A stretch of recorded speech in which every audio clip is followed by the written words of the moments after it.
Assalamualaikum warahmatullahi wabarakatuh. Selamat pagi anak-anak semua.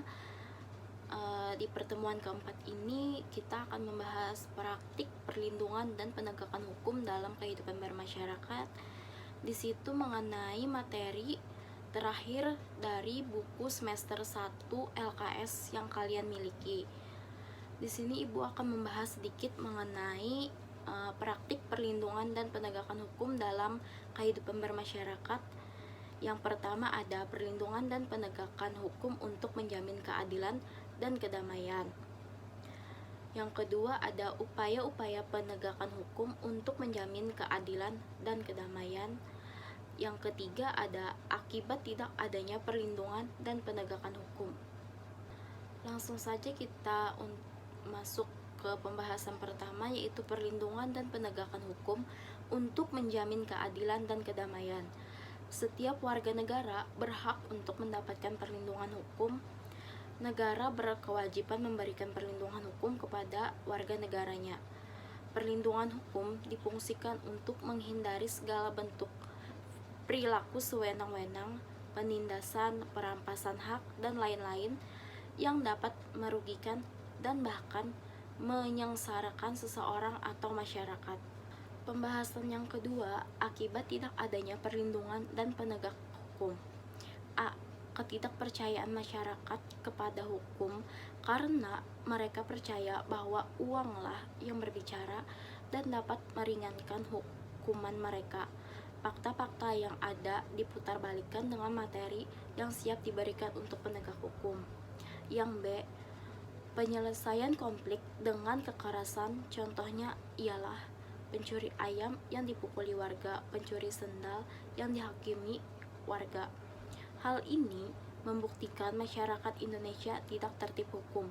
Seharusnya masalah seperti maling sendal dan ayam dapat ditangani oleh pihak yang berwajib, bukan dihakimi seenaknya. Yang C. Pemanfaatan inkonsistensi penegakan hukum untuk kepentingan pribadi, contohnya pengacara yang menyuap polisi ataupun hakim untuk meringankan terdakwa. Sedangkan polisi dan hakim yang seharusnya bisa menjadi penengah bagi kedua belah pihak yang sedang terlibat kasus hukum bisa jadi lebih condong pada banyaknya materi yang diberikan oleh salah satu pihak. Yang D. Penggunaan tekanan asing dalam proses peradilan, contohnya perusakan lingkungan yang diakibatkan oleh suatu perusahaan asing yang membuka usahanya di Indonesia.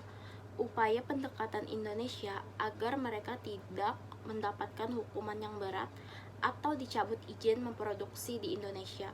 Lalu yang terakhir untuk pembahasan yang ketiga, upaya-upaya penegakan hukum untuk menjamin keadilan dan kedamaian. Yang A. Penegak hukum seharusnya berjalan tidak semata melihat fakta, tetapi menimbang serta melihat latar belakang peristiwa, alasan terjadinya kejadian, unsur kemanusiaan, dan juga menimbang rasa keadilan dalam memberikan keputusan. Yang B. Hukum seharusnya tidak ditegakkan dalam bentuk yang paling kaku, arogan, dan hitam putih, tapi harus berdasarkan rasa keadilan yang tinggi, tidak hanya mengikuti hukum dalam konteks perundang-undangan hitam putih semata. Yang C.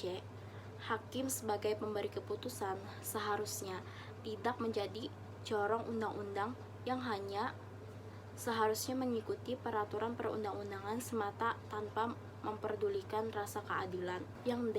Memberikan pendidikan dan penyuluhan hukum baik formal maupun informal secara berkesinambungan kepada masyarakat tentang pentingnya penegakan hukum di Indonesia.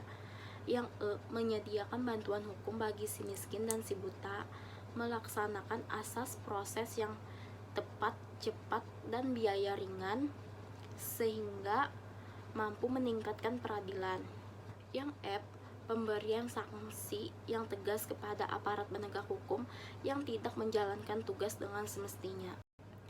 Itu tadi pembahasan yang bisa Ibu sampaikan mengenai praktik perlindungan dan penegakan hukum dalam kehidupan bermasyarakat. yaitu materi terakhir di buku semester 1 LKS yang kalian miliki. Cukup sekian, salah hilap dan mohon maaf Ibu ucapkan.